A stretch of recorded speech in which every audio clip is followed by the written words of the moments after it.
વાયુસેનાના wing commander અભિનંદન સિંહ આજે ભારત પરત ફરશે અને અનેક અટકચાળા બાદ અંતે ભારત સામે હારેલા પાકિસ્તાને પોતાના કબજામાંથી વિંગ કમાન્ડરને મુક્ત કરવાની જાહેરાત કરી છે। ત્યારે વાઘા બોર્ડર પર વાયુસેના દ્વારા અભિનંદનનું ભવ્ય સ્વાગત કરવામાં આવશે। ભારત પર હુમલો કરવા પાકિસ્તાને બુધવારે પોતાના F-16 વિમાન મોકલ્યા, જો કે તેને ભારતના MiG-21એ તોડી પાડ્યું, પરંતુ આ જ તકે ભારતનું એક MiG-21 પાકિસ્તાનમાં જઈ પડ્યું હતું।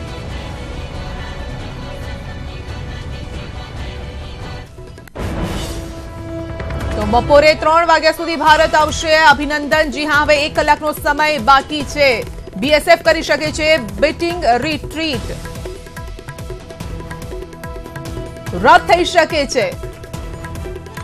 શકે છે બેટિંગ રિટ્રીટ। જી હા, અતિ મહત્વપૂર્ણ આ સમાચાર જે અંગે આ પહેલા પણ વાત કરી રહ્યા હતા। બપોરે 3 વાગ્યા સુધી ભારત આવશે અભિનંદન અને BSF બેટિંગ રિટ્રીટ રદ કરી શકે છે। મહત્વપૂર્ણ સમાચાર, કારણ કે સિક્યુરિટી પર્પઝથી આ બેટિંગ રિટ્રીટ રદ કરવામાં આવી શકે છે। આ પહેલા જ મોટી સંખ્યામાં ત્યાં લોકો પણ પહોંચી ગયા છે અને લોકો આવકારવા માટે પહોંચી ગયા છે અને આ સમયે લોકોને પણ આશા હતી કે બેટિંગ રિટ્રીટમાં જો અભિનંદન આવે તો તેને ઉમળકાભેર સ્વાગત કરવામાં આવે। ઢોલ સાથે લોકો પહોંચ્યા છે, તિરંગા સાથે લોકો પહોંચ્યા છે અને ખુશી અત્યારે વ્યક્ત કરી રહ્યા છે। પરંતુ આ સમયે મહત્વપૂર્ણ આ સમાચાર આવી રહ્યા છે।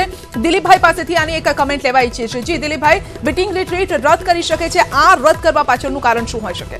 એક તો બે તો સવારે એવા સમાચાર હતા કે પાકિસ્તાન થોડું મોડું કર્યું હતું ને એવું કેવું હતું કે અમે આજે કાર્યક્રમ યોજાય ત્યારે અમે તમને સોંપણી કરીશું। એનો મતલબ એ થયો કે જે લોકોએ વાઘા બોર્ડરનો મુલાકાત લીધી છે પર્યટક તરીકે, એમને ખ્યાલ હશે કે ત્યાં એક વિધિ થાય છે બંને દેશ તરફથી, સરહદ આપણી ત્યાં મળે છે, બંને તરફ મોટી સંખ્યામાં નાગરિકો પણ બેઠા હોય છે।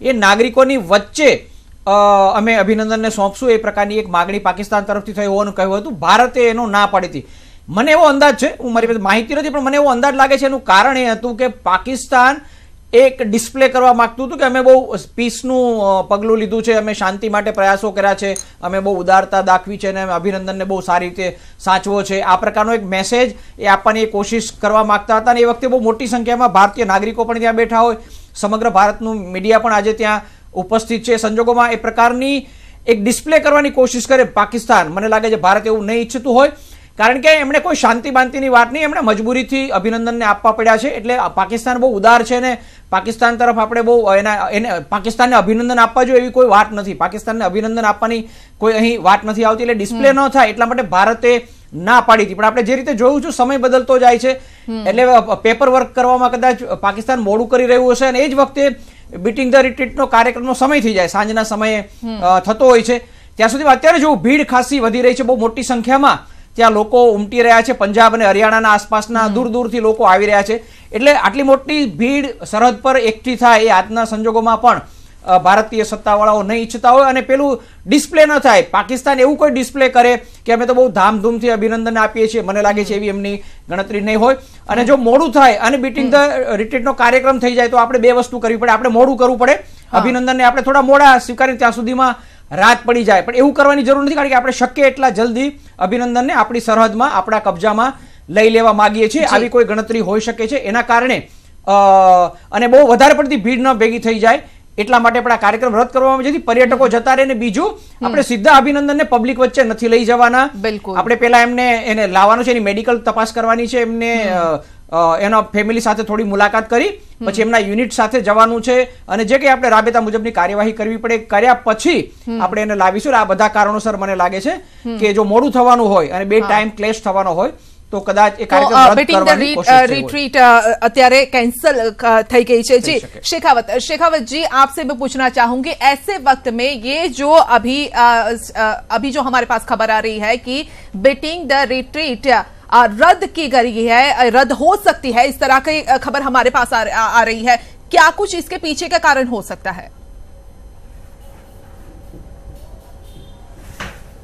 देखिए, सिंपल सी बात है, जब से ये एयर स्ट्राइक के बाद उन लोगों ने हमारे ऊपर अटैक करने की कोशिश की, उन्होंने अपनी तरफ से एक बार अपनी पाकिस्तान की जनता को ये बताने की कोशिश की कि हम चुप बैठने वाले नहीं हैं, हम भारत से डरते नहीं हैं, हम एग्रेसिव हैं, हमारी पॉलिसी बिल्कुल सही है। लेकिन जनता जनार्दन फैसला करती है। जब वहां पर उनकी संसद के अंदर सेम शेम के नारे लगे और उनको ये लगा कि अमेरिका, ब्रिटेन, 50 कंट्री आपके खिलाफ चल रही हैं, उन्होंने आपाधापी में, जल्दबाजी में ये डिसीजन लिया एयर स्ट्राइक वाला। और उसको ये नहीं पता था कि हमारे पास हमारे जाबाज जो पायलट्स बैठे हैं अभिनंदन जैसे, वो छोड़ेंगे नहीं इनको। और वो जब इन्होंने किया तो अब उसके पास प्रधानमंत्री जो पाकिस्तान का है उसके पास क्या है बताने के लिए? क्या है बताने के लिए? यह है कि वो पूरे संसार में ये बात बताना चाहते हैं कि हम लोग देखो शांति चाहते हैं, हम देखो इनके पायलट को भी वापस कर रहे हैं। आजकल क्या मीडिया बहुत ज्यादा है, दुनिया मीडिया को देख रही है। अब ये जितना उसमें समय लगाएंगे अभिनंदन को हमें देने में, उतनी ज्यादा पब्लिसिटी होगी। मैं एक साधारण सी बात समझाता हूं। मान लीजिए हम तो हिंदुस्तानी है, वो पाकिस्तान है, हमारा तो देश का मसला है जी।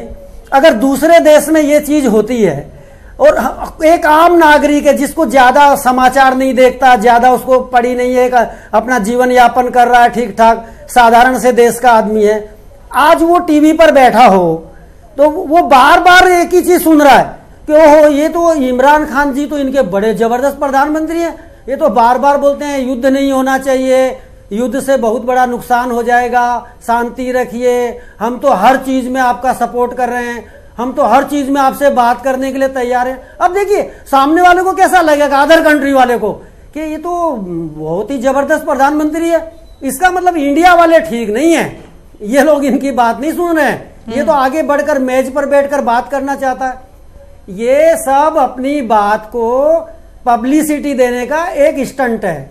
आपको देना पड़ेगा, आपको थोड़ा लेट कर लेंगे, उससे लोगों के रुख में थोड़ा बदलाव आएगा, ऐसा आप सोचते हैं तो गलत सोचते हैं। और अब आज के युग में अभी जो भारत सरकार जो बैठी हुई है वो उन सरकारों में से नहीं है जो सुन लेगी शांति नहीं शेखावत जी, लेकिन मेरा सवाल ये था कि बीटिंग रिट्रीट जो रद्द करने के हम लेंगे, जी रद्द करने के बारे में जो सोचा गया है उसके बारे में आप क्या मानते हैं? क्या लोगों के सामने अभिनंदन को नहीं रखना चाहते हैं क्योंकि वहां पर भीड़ भी ज्यादा होती है, दूर दूर से लोग वहां पर आते हैं, अभी से यानी सुबह से ही लोग वहां पर जुड़ना शुरू हो गए हैं, ऐसे वक्त में अभिनंदन को सबके सामने से ले जाना हितावह नहीं होगा? क्या इस बारे में सोचा गया होगा? नहीं, ऐसा नहीं सोचा गया होगा मेरे विचार से। वो हो सकता है, मैं अपना विचार रख रहा हूं। हाँ। ये सब देखिए इस तरह की हरकतें करेंगे, इनको टाइम मिलेगा। आप मत सोचिए कि अभी 3 बजे हो जाएगा काम, और बढ़ेगा, ये हो सकता है और भी ज्यादा टाइम बढ़े। यानी मैं जो कहना चाहता हूं, ये उसको सेरेमनी को रद्द करने के पीछे एक कारण ये भी हो सकता है कि आप थोड़ा समय और लंबा लें। मतलब ये क्या दिखा, अभी देखिए ये अभिनंदन को देकर हमें पूरी वर्ल्ड में अपनी ये बात बताना चाहते हैं, ये अपना पक्ष को इस तरह रखना चाहते हैं लोगों के सामने कि देखिए हम लोग तो सारी चीजें इनकी मान रहे हैं। देखिए इन लोगों ने हमारा F-16 विमान तोड़ दिया, इनका MiG-21 हमारे सरहद में घुसा, इनके पायलट को हमने अरेस्ट किया, उसको हमने बाइज्जत बरी किया, हम युद्ध बंदी की तरह उससे व्यवहार किया, हमने कोई गलत व्यवहार नहीं किया। अब देखिए हम दे रहे हैं उनको, लेकिन समय लगाएंगे, जितना ज्यादा लगेगा लगाएंगे, जिससे मीडिया में लोगों में एक बहुत बड़ा मैसेज जाए। जी यानी समय नहीं વાત છે આમાં નહીં સમય એટલે શેખાવતજી કહે છે વાત બી બરાબર છે કે એ પોતાને અમે તો બહુ ડાયા થઈ ગયા છીએ અને વાતચીત એવું બધું દેખાવા માટે કરે થઈ શકે, પણ મેં બરાબર વધારે પડતી પબ્લિક ભેગી થઈ જાય, હવે બરોબર કીધું તમે, યા બરાબર, એટલે એ બી અને બીજું પબ્લિક વધારે પડતી ભેગી થઈ જાય, પબ્લિક ઉત્સાહમાં આવીને, કારણ કે દરવાજા ખુલશે, સામે પણ ભીડ હોવાની પાકિસ્તાનની પ્રજાની, અહીંયા પણ ભીડ હોય, પ્રજા ઘણીવાર ઉત્સાહમાં આવીને કંઈક જી સમજો જી કે કોઈ દિલીપભાઈ, અભિનંદન આપી આપને દેવાની રોકીને કોશિશ એક કરી. મહત્વપૂર્ણ વાત હું દર્શકોને આપવા પણ ઈચ્છીશ કે બેટિંગ રિટ્રીટ થશે. જી હા, પોતાના સમયે જ Okay. યોજાશે. આ સમાચાર પણ આવી રહ્યા છે, પરંતુ ત્યાં પબ્લિક નહીં હોય. જે વાત આપણે પણ કરી રહ્યા હતા કે એ કદાચ યોગ્ય નહીં હોય. બહુ જ મોટી સંખ્યામાં ત્યાં પબ્લિક લોકો પણ ઉપસ્થિત રહેતા હોય છે બેટિંગ રિટ્રીટ વખતે, પરંતુ હવે જે સમાચાર આવી રહ્યા છે કે બેટિંગ રિટ્રીટ થશે, પરંતુ ત્યાં લોકો ઉપસ્થિત નહીં હોય. લોકોને ત્યાંથી હટાવાઈ રહ્યા છે, જે સવારથી જ ત્યાં પહોંચી ગયા હતા. દેશમાં સ્વાભાવિક છે કે અત્યારે ઉત્સાહ હોય, ઉમંગ હોય. લોકો ઢોલ સાથે ત્યાં પહોંચ્યા છે, રાષ્ટ્રધ્વજ સાથે પહોંચ્યા છે, પોસ્ટર સાથે પહોંચ્યા છે. પોતાના ફેસ પર પણ તિરંગો તેઓએ દોરાવ્યો છે, પરંતુ સુરક્ષા કારણોસર આ નિર્ણય લેવામાં આવ્યો છે કે સામાન્ય જનતા માટે નહીં હોય બેટિંગ રિટ્રીટ. મહત્વના સમાચાર, સમયસર જ યોજાશે બેટિંગ રિટ્રીટ, પરંતુ સામાન્ય જનતા તેમાં આજે એ લોકો હાજર નહીં રહી શકે. દિલીપભાઈ, ના, એટલે બરાબર છે. એટલે આપણે જેને કહીએ કે ધ્વજારોહણનો આપણે કાર્યક્રમ કરતા હોઈએ છીએ, પછી સાંજ પડે આપણે જે સૂર્યાસ્ત થાય એ પછી આપણે ધ્વજને લઈ પાછો બી એની પણ એક વિધિ હોય છે. એટલે એ વિધિ તો આપણે કરવાની હોય છે. એટલે એ વિધિ થશે જે કંઈ કરવાની હોય, પણ પબ્લિક નહીં હોય. કારણ કે મેં કહ્યું બીજું આપણે ઇલેક્ટ્રોનિકનો જમાનો છે ભારતમાં નહીં, લગભગ દુનિયાભરમાં આટલી મોટી પબ્લિક આપણી તરફથી એકઠી થઈ હોય, સામે તરફ પણ એકઠી થઈ હોય, બંનેના દરવાજા ખોલવામાં આવે, એના અધિકારી હોય અભિનંદનને લઈને આવે આ તરફ, અને આપણા અધિકારી હોય એને રિસીવ કરવા માટે એ દરમિયાન કંઈક એવું ડિસ્પ્લે કરવાની કોશિશ કરે પાકિસ્તાન, જેને આપણે રોકી શકવાના નથી. અને એ દ્રશ્યો દુનિયા પણ જુએ. ઉપરાંત આપણી પબ્લિકમાં હવે પબ્લિક ઉત્સાહ લાગણી થી દોરાતી હોય છે, દિલથી દોરાતી હોય છે, અને ખ્યાલ નથી હોતો કે આપણે કોઈ એવું કંઈક કરીએ અથવા કોઈને અભિનંદન આપીએ કે ખુશીમાં આવીને કદાચ માનીએ કે કોઈ પાકિસ્તાનને પણ અભિનંદન આપી દીધા, એવું આપણે અત્યારે નથી ઈચ્છતા. કારણ કે એના ખોટા મેસેજ જતા હોય છે. આવું બધું વિચાર્યું હશે અધિકારીઓએ, અને એના કારણે અને મને લાગે આજે બહુ ભીડ થઈ છે. જે રીતે TV9 ના ન્યૂઝ 18 ના રિપોર્ટરોએ પણ ત્યાં જઈને બતાવ્યું, અને કે સવારથી લોકો આવ્યા છે. લોકો એવું કહી રહ્યા છે કે અમે અમારો કામ ધંધો છોડીને આવ્યા છીએ, અમે અમારા ફૂલહાર લઈને આવ્યા છીએ અને અમે સ્વાગત કરવા માંગીએ છીએ.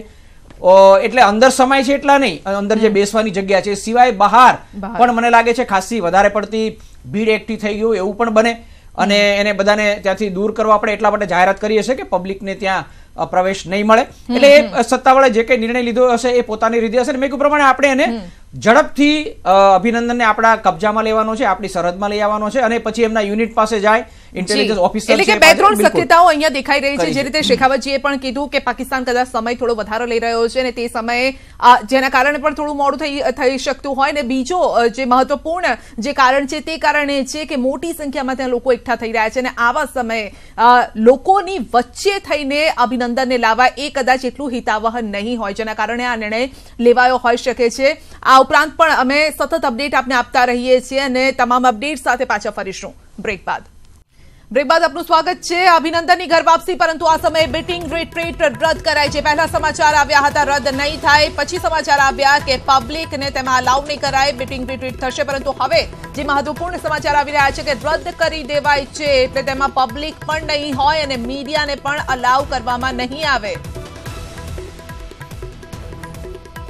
टाइम जो है वो क्लैश करेगा सेरेमनी के साथ, और लोग बड़ी तादाद में वहां पर पहुंच रहे हैं. तो देखने के लिए अभिनंदन को, उनसे मिलने के लिए आप देखिए यहाँ उत्साह देखिए एक बार आनंद. इससे आप अंदाजा लगाइए कि अगर अंदर इस तरीके का जोश लोगों का होगा तो उसको कैसे मैनेज करेंगे अधिकारी. तो शायद इसीलिए पब्लिक व्यूइंग पर फिलहाल रोक है, और ये कहा जा रहा है कि जो सेरेमनी है, जो प्रोग्राम जो होता है वो एज इट इज होगा, लेकिन पब्लिक व्यूइंग नहीं होगी. लेकिन लोग अगर अंदर नहीं देख पाएंगे तो बाहर यहाँ पर तैयार है, बड़ी तादाद में मौजूद है. वो बाहर आने के बाद अभिनंदन के देखिए बिल्कुल बात हो सकती है, और हम इनसे बात करने की कोशिश करते हैं.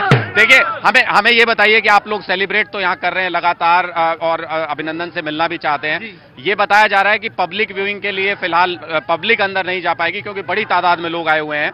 तो आप लोग यही इंतजार करेंगे क्या? सर अगर हमें अमृतसर भी रुककर, यहाँ हम अटारी बॉर्डर पे पहुंचे हैं, बाघा बॉर्डर पे, अगर हमें अमृतसर भी उसके वेट करना पड़ता है तो हम वहां पर ही करते हैं, और जितनी देर करना पड़ेगा वेट करेंगे, और उसकी वेट में हम उसके स्वागत में हर तरह से हम उसके साथ हैं, इंडिया के साथ हैं, और पूरा पंजाब अमृतसर. आप लोगों को इससे कोई परेशानी नहीं ना? क्या नहीं है सर, कोई परेशानी नहीं है. हमारी सेना के साथ है, हम भारतीय सेना के साथ हैं, हमें जो कुछ भी करना पड़ेगा हम करेंगे.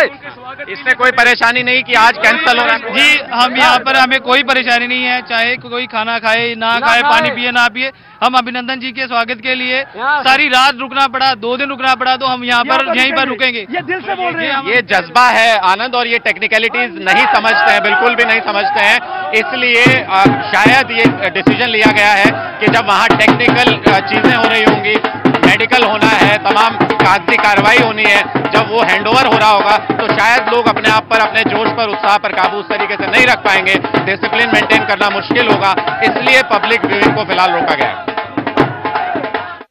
તો પબ્લિકને રોકવામાં આવી છે। જી હા, ઇસ્લામાબાદથી લાહોર જવા માટે રવાના થઈ ગયા છે। મહત્વપૂર્ણ સમાચાર આવી રહ્યા છે।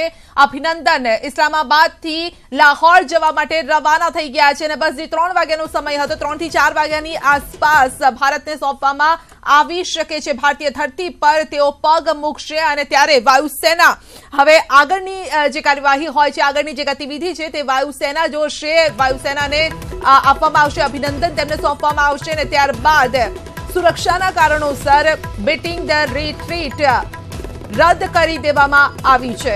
જી દિલીપભાઈ, મેં પ્રમાણે ભારત જો જે રીતે લોકો સ્વયં આવી ગયા છે અને લોકો કહે છે કે અમે આજે એમને મળવા જ માગીએ છીએ, એટલે સ્થાનિક અધિકારીઓએ જે કંઈ નિર્ણય લીધો હોય એ આપણે અહીં બેઠીને એનો અંદાજ ન લગાવી શકીએ, એટલે આપણે એમની વાત માનીએ છીએ કે વધારે પડતી ભીડ થઈ ગઈ હોય, કર્યું હોય। પણ એક બીજું પણ છે કે આપણે થોડું એ બી સમજવાની વાત છે, આપણે ભલે આજે દેશને આ બહુ ઉત્સાહ હોય, પણ સ્ટ્રેટેજિકલી ભારત સરકારે અભિનંદનને આપણે પરત લાવ્યા ને એને આટલો હાઈ પ્રોફાઇલ બનાવવાની કોશિશ નથી કરી। બહુ કારણો આપણે સમજો, અભિનંદન તમે પાછળ સોંપી દીધું એને કઈ કરીને કે પાકિસ્તાને કઈ બહુ મોટી વસ્તુ નથી કરી, કે આપણે કઈ બહુ મોટી જીત નથી મેળવી, એને આપવાનો જ હતા આપણા પાયલોટને પરત, અને એને આપણે આપી દીધા છે।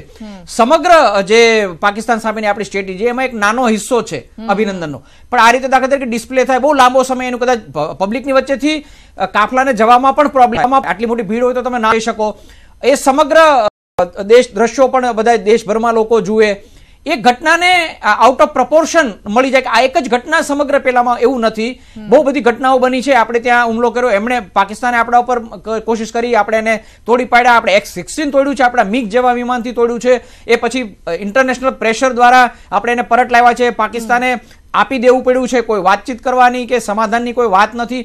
એટલે સમગ્ર જે સિનારીઓ છે એમાં અભિનંદનની ઘટના છે એક એવી ઘટના છે કે આઉટ ઓફ પ્રપોર્શન પણ ન જાય, એ પ્રકારની એક રાજદ્વારી અને સ્ટ્રેટેજિક ગણતરી પણ હોઈ શકે, અને સલામતીની વાત પણ આપણે સામાન્ય પબ્લિકની સાથે મીડિયાને પણ લગભગ અલાઉ નથી કરવાના ત્યાં, બિલકુલ એટલા માટે નથી કરવું, એટલા માટે જ કે બહુ આપણે ખુશી છે આપણો એક જીવ બચે, કે ભારત લઈ આવ્યા એટલી મોટી ઘટના નથી કે આપણે બહુ એટલી બધી મોટી લડાઈ લડવાની છે કે આવું તો બહુ બધું કરવાનું છે,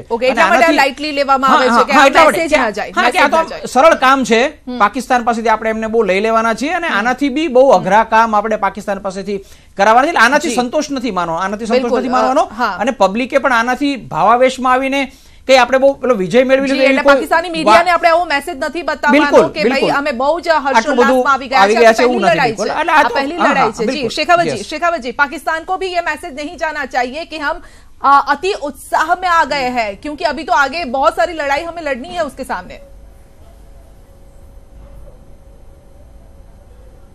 देखिए, मैं थोड़ा सा इस बारे में दूसरी तरह जाऊंगा जी। मेरा जो अनुभव है, जिस दिन ये अभिनंदन वहाँ पकड़े गए थे और सोशल मीडिया पे मेरे पास वीडियो आया था जिसके अंदर वहाँ की जो मॉब थी, पब्लिक थी, वो अभिनंदन पे अटैक कर रही थी और उनके सिक्योरिटी फोर्सेस वाले बचाने का प्रयास कर रहे थे। दिलीप भाई की इस बात से मैं सहमत नहीं हूँ जी। मैंने जिस दिन अभिनंदन को पकड़ा उस दिन से लेके आज तक मैं बेचैन हूं, और आपको मैं सच बताऊं, ईमानदारी की बात, जब तक वो हमारा अफसर हमारी धरती पर पैर नहीं रख देगा तब तक भी मैं 100% भरोसा नहीं कर सकता। ये तो मैं मेरी बात बता रहा हूं। बिल्कुल मुझे विश्वास ही नहीं हो रहा है कि मैंने अपनी 30 ईयर इंडियन आर्मी का सर्विस है, 4 साल का मेरा रिटायरमेंट है, 34 साल का मेरा जो अनुभव है उसके हिसाब से मेरी लाइफ की, ये आप मुझे ये पूछेंगे कि आपके पूरे 34 इयर्स जो आपका एक्टिव आर्मी के साथ कनेक्शन रहा, उसकी सबसे अभूतपूर्व घटना क्या है, तो मेरे लिए ये आज का दिन है। वो भी कब, जब वो हमें हैंडओवर कर देंगे, मुझे कन्फर्म हो जाएगा हाँ हमारा विंग कमांडर, हमारा बहादुर हमारे पास आ चुका है। जी मैं बता रहा हूं, जो भी फौजी हैं, रिटायर्ड फौजी हैं, देखिए पुलवामा हमला हुआ, ठीक है, हमारे 42 के करीब सोल्जर चले गए हमारे हाथ से, ठीक है, वो एक अलग बात है। उसमें क्या होता है, जैसे मैं आपको एक उदाहरण देता हूं कि किसी के घर में भगवान, मैं थोड़ा अलग हटके बोल रहा हूं, बुरा ना माने कोई दर्शकगण, किसी के घर में कोई व्यक्ति की मृत्यु हो जाती है तो वो क्या करता है, उसको रो लेता है, उसका सारा अंतिम दाह संस्कार कर देता, सारे काम करके अपना निपट के 13-14 दिन के बाद थोड़ा फ्री हो जाता है। लेकिन किसी का एक बच्चा या किसी के परिवार का एक मेंबर गुम हो जाता है, उसे ये पता ही नहीं होता है कि वो कहाँ है, किस हालत में है, उसकी मानसिक स्थिति कितनी कैसी होती होगी। आप पाकिस्तान जैसे देश के पास अगर आपका एक पायलट जिंदा हाथ में उनके आ गया है, वो उसके हमने बहुत उदाहरण देखे, हमने अपनी आंखों से देखा है, उसके साथ वो कैसा व्यवहार कर रहे होंगे, कैसा उसको क्या कर रहे होंगे, क्योंकि हमारे पास इनके पहले के अनुभव हैं। तो हम फौजी, मैं नहीं, आप किसी भी रिટાયર્ડ ફોજી યા ઓન ડ્યુટી ફોજી છે એમણે શેખાવતજી વાત કરી એટલા માટે આપણે નચિકેતના કિસ્સામાં યાદ છે ને, એમના જે સાથીઓ છે એવું બી કહે છે કે એમને એટલો બધો એમને ત્રાસ આપ્યો હતો કે પાછા આવ્યા પછી પણ નચિકેતને જિંદગીભર કેટલાક પ્રોબ્લેમ થાય છે, કારણ કે પાકિસ્તાન એ કોઈ સંસ્કારી દેશ નથી, એ બહુ બુરો વ્યવહાર કરે છે એમના હાથમાં જે કોઈ આવે, એટલે આ લાગણી એટલા માટે આપણે કહીએ કે આપણે શક્ય એટલા ઝડપથી અભિનંદન આપણા કબજામાં આવી જાય, આપણી સરહદની અંદર આવી જાય, આપણે એની મેડિકલ તપાસ બી કરી લઈએ અને બાકીનું બધું કરી લઈએ, એટલા માટે આપણે ઉતાવળ, એને કારણે બોર્ડર ઉપર લાંબો સમય ભીડને કારણે મોડું ન થાય, એમાં કોઈ સમય વ્યતીત ન થાય, કારણ કે આપણે આપણી પાસે લઈ તરત જ એમની મેડિકલ તપાસ કરી અને એમની એ બધી રીતે સુરક્ષિત પણ છે એની પણ આપણે ખરાઈ કરવાની છે, એટલે એ લાગણી સમજી શકાય છે ને। શેખાવતજી જેવા લોકો કે જેમણે પોતાનું જીવન આપ્યું હોય આ સેના માટે, અને એમની લાગણી આપણે સમજી, એમની લાગણીની આપણે કદર પણ કરવી જોઈએ, કારણ કે એમણે પોતે અનુભવ્યું છે, એ લોકો પોતે આમાંથી પસાર થઈ ચૂક્યા છે, એમના સાથીઓએ મુશ્કેલીઓ સહન કરી છે ને એ આપણા કરતાં વધારે જાણે છે, એટલે એમાં શેખાવતજી કહે છે એ બાબતમાં कोई ने इनकार ना हो सके। जी जी शेखावत जी, लेकिन जब अभिनंदन भारत की धरती पर पैर रखेंगे उसके बाद किस तरह का क्या माहौल होगा, किस तरह की रणनीति होगी, आगे कहां पे ले जाया जाएगा, किस तरह से होगा, इस बारे में हम जानकारी आपसे भी लेंगे, बात भी करेंगे। लेकिन फिलहाल एक खबर आ रही है हमारे पास, अभिनंदन घर वापसी शुरू। जी हाँ, इस्लामाबाद थी लाहौर लई जवाई रह्या छे तेमने। इस्लामाबाद थी अभिनंदन लाहौर जवा माटे रवाना थई चुक्या छे અને લાહોરથી તેઓ અટારી બોર્ડર પર ત્યાંથી જશે અમૃતસર બોર્ડર અને ત્યાંથી દિલ્હી પહોંચશે, બાય એર તેઓ દિલ્હી પહોંચશે। ઇસ્લામાબાદથી લાહોર 380 કિલોમીટરનું આ અંતર છે, એટલે હજી કેટલો સમય લાગે છે તે જોવાનું રહેશે। વાઘા બોર્ડર પર ભારતીય અધિકારીઓને સોંપાશે। तो इस्लामाबाद थी लाहौर અને ત્યાંથી અટારી બોર્ડર પર કેટલો સમય હજુ પણ દિલીપભાઈ મને લાગે છે લાહોર સુધી કદાચ બાય એર પણ એમને લાવવામાં આવે અને લાહોર થી પછી સરહદ એટલે વાઘા બોર્ડર સુધીનો સરહદનો છે એ કદાચ બાય રોડ પણ એમને લાવવામાં આવી શક્યતા છે, અથવા તો હેલિકોપ્ટરનો પણ ઉપયોગ કરવામાં આવે વાઘા બોર્ડર સુધી, એ આપણે જાણતા નથી શું છે, પણ લાહોર સુધી તો મને એવું લાગે છે કે બાય એર એ આવશે અને ત્યાંથી પછી અને મને લાગે છે શેખાવતજી વધારે સારું કહેશે કે એકચ્યુઅલી ભારતના કબજામાં ક્યારે સોંપશે, મને એવું લાગે છે બોર્ડર પર આવ્યા પછી જ, કારણ કે આપણા એક અધિકારી ગયા છે ખરા ત્યાં પેપર વર્ક કરવા માટે, પણ જ્યાં સુધી આપણી સરહદમાં ના આવે ત્યાં સુધી એનો ફિઝિકલ કબજો પાકિસ્તાની અધિકારીઓના હાથમાં રહ્યો છે। આપણા અધિકારીની કદાચ સાથે સાથે હોઈ શકે છે, પણ એ વાઘા બોર્ડર આવે પછી જ फिजिकली આપણો કબજો એનો આપણા સમયમાં આવશે, એટલે મને લાગે शेखावतजी વધારે सारी રીતે કહી શકશે। जी शेखावत जी, कब कब्जा दिया जाएगा बॉर्डर पे पहुंचने के बाद या किस तरह से, और अभी और कितना टाइम लग सकता है, क्योंकि 380 किलोमीटर का काफिला है, वहां पे दूरी है इस्लामाबाद से लाहौर की, लाहौर से वो अटारी बॉर्डर पर पहुंचेंगे, वहां से अमृतसर जाएंगे, अमृतसर से बाय एयर वो दिल्ली पहुंचेंगे।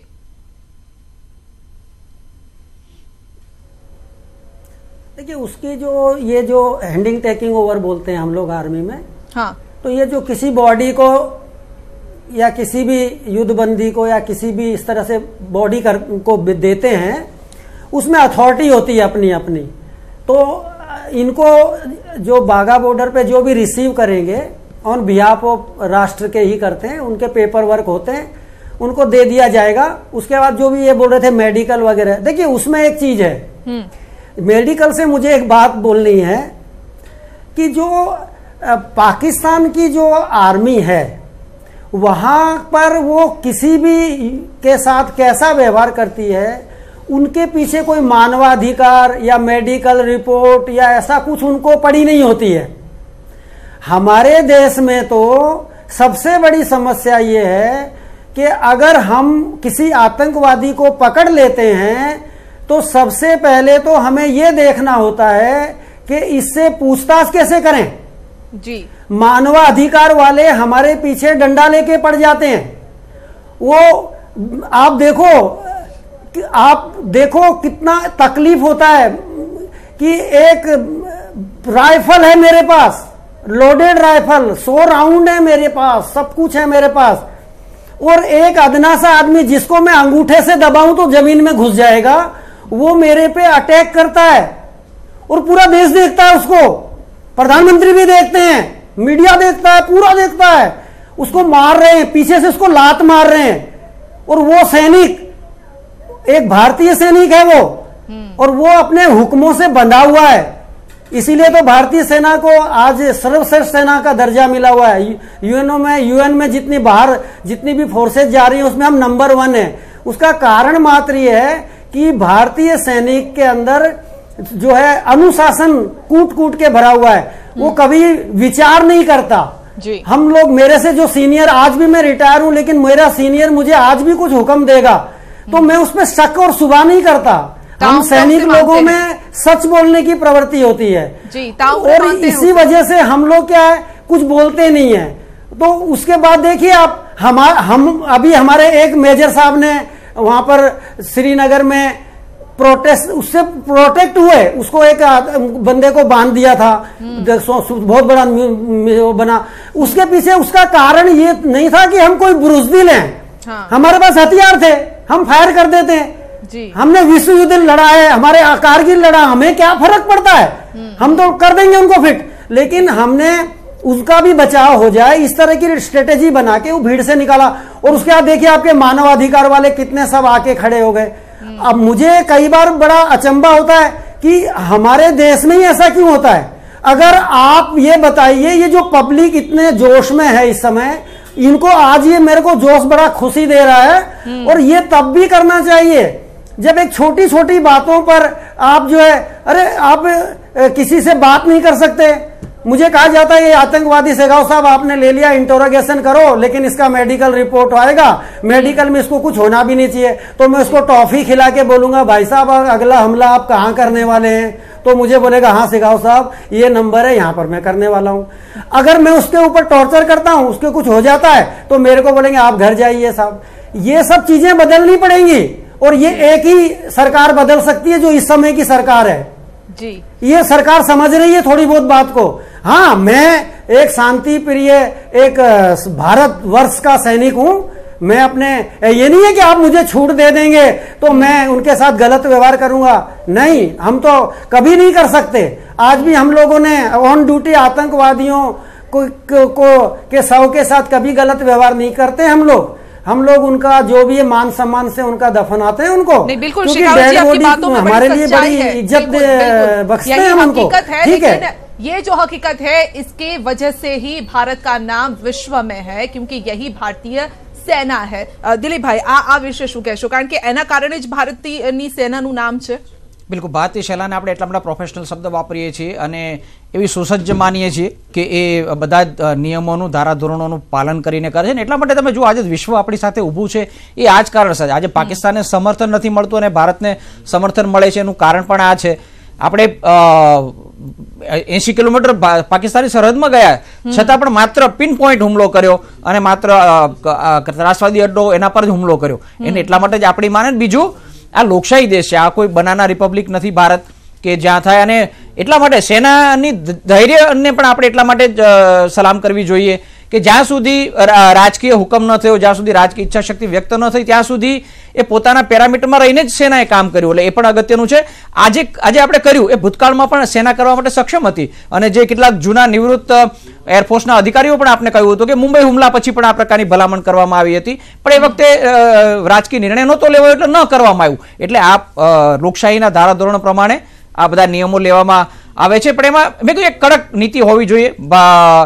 જેને મસ્ક્યુલર પોલિસી કહે છે. મસ્ક્યુલર પોલિસીનો એ મતલબ બી નથી કે બીજા દેશો જે કંઈ કરે છે એ પ્રકારની જ પ્રવૃત્તિઓ આપણે પણ કરવા માંગીએ. આજે આપણે જે કરી બતાવ્યું બાલાકોટનું, એ પ્રકારની પ્રવૃત્તિઓ પણ આપણે કરી શકીએ અને એને પણ આપણે મસ્ક્યુલર પોલિસી પણ કહીએ છીએ.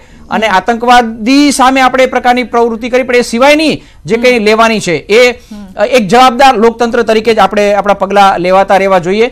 પણ આ ફરક છે થોડો, અને એમાં બી ફરક છે ને, છતાં આપણી બધી જ મર્યાદાઓને આપણે રાખીને પણ કડક પગલાં લઈ શકીએ છીએ. એ આજે આપણે ડેમોન્સ્ટ્રેટ કર્યું છે અને ભવિષ્યમાં આશા રાખીએ કે આ જ રીતે કામગીરી થતી રહી, જેથી આતંકવાદીઓને મેસેજ મળે કે એટલી બધી ઢીલી નીતિ ભારતમાં અમારી સાથે રાખવામાં નહીં આવે, અમને પણ બરાબરનો પરિચય મળશે. જી ફરી એક વખત પડે અત્યારે ચેન્જ થઈ રહ્યું છે, જે સિનેરિયો છે તે ચેન્જ થતો દેખાઈ રહ્યો છે. ફરી એક વખત એવા સમાચાર ક્યાંકથી આવી રહ્યા છે કે બીટિંગ રિટ્રીટ નહીં થાય. એટલે આ જે સમાચાર જે પડે જે બદલાઈ રહ્યા છે તેની પાછળનું શું કારણ? કે પાકિસ્તાન તો એવા સમયે જ સોંપવા ઈચ્છતું હતું, પરંતુ ભારત એવું ક્યાંક ઈચ્છતું હતું કે સેરેમની પહેલા જ અભિનંદનને ભારતને સોંપવામાં આવે. એટલે આ જે ઈરાદો પાકિસ્તાનનો છે એ શું જાહેર કરે છે દિલીપભાઈ? મને લાગે સત્તાવાર નિવેદન આવે. આપણે બી જોયું હશે કે પાકિસ્તાનમાંથી આ પ્રકારના વારે અલગ અલગ સમાચાર આવે છે. એટલે અત્યારે આપણે સ્પેક્યુલેશન કરી રહ્યા છીએ, પણ સત્તાવાર રીતે કોઈ નિવેદન ન આવે ત્યાં સુધી આપણે ન માનવું જોઈએ. ગઈકાલે બી જોયું હશે કે આપણે સેનાના જવાબદાર અધિકારીઓ પોતે પત્રકારો સામે આવ્યા અને એમણે જે માહિતી આપી એ ટુ ધ પોઈન્ટ અને જે સાચી માહિતી હતી એ જ આપી. એટલે મને લાગે છે સત્તાવાર નિવેદન હોય એને જ આપણે માનવું જોઈએ, કારણ કે હજી આપણે થોડીક રાહ જોવી જોઈએ. કારણ કે બીજું એટલા માટે કે આ જે વિસ્તાર છે પંજાબનો છે, ત્યાં પંજાબ પોલીસનો એ કાર્યક્ષેત્રનો વિસ્તાર આવે છે અને અટારી બોર્ડરની જે પોસ્ટ છે ત્યાં BSF ની સરહદના કબજામાં હોય છે. એટલે બે અલગ અલગ એજન્સી છે, ઉપરાંત દિલ્હીથી સમગ્ર કાર્યવાહીનું મોનિટર થઈ રહ્યું છે. એટલે અલગ અલગ કોમ્યુનિકેશનમાં કંઈક પ્રોબ્લેમ ત્યાં પહોંચી રહી છે એમને લેવામાં હોઈ શકે છે. એટલે મને લાગે છે જે સત્તાવાર નિવેદન આવે આપણે એના ઉપર જ આધાર રાખવો જોઈએ. જી, એટલે થોડીક રાહ જોવી પડશે, કારણ કે પડે આ માહિતી ચેન્જ થઈ રહી છે, બદલાઈ રહી છે. જે સમાચાર આવી રહ્યા છે એ પણ હવે શેના કારણે બદલાઈ રહ્યા છે? સિક્યુરિટીના કારણે બદલાઈ રહ્યા છે કે અન્ય કોઈ કારણ છે તે જોવાનું રહેશે. એક નાનકડા બ્રેક માટે રોકાઈ રહ્યા છે. તમામ અપડેટ સાથે પાછા ફરીશું.